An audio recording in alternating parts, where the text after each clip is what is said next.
Trump loyalists are blaming Republican insiders for stoking the toxic atmosphere that gave rise to a scathing anonymous op-ed written by a self-proclaimed senior administration official, now roiling the White House.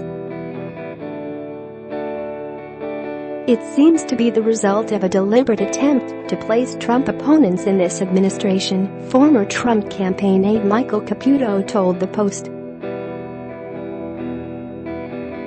"We've been purged," one former White House official told the Washington Examiner. "That's the bottom line. And the people who have stayed behind are not at all loyal to our president." Last week, an op-ed published in the New York Times called the president amoral and claimed some administration officials were working to subvert his agenda. An enraged Trump then urged the Justice Department to sniff out the author. Reports in conservative news outlets have pointed fingers at several current and former administration figures, including former White House Chief of Staff Reince Priebus and former Secretary of State Rex Tillerson, for Trump's latest troubles.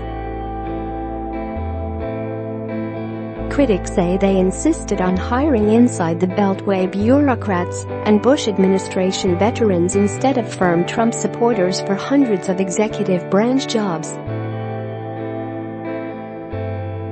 "There are Republican stalwarts of the swamp who never came around to support the president," Caputo said.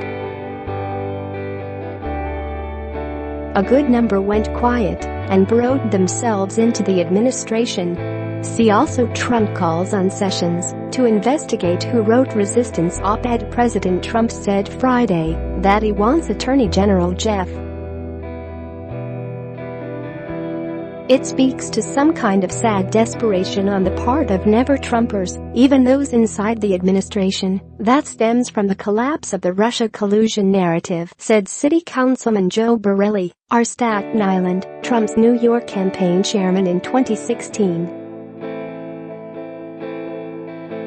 With nothing but positive news about the economy and the job market, all of their fears have come true, Borelli told the Post. Now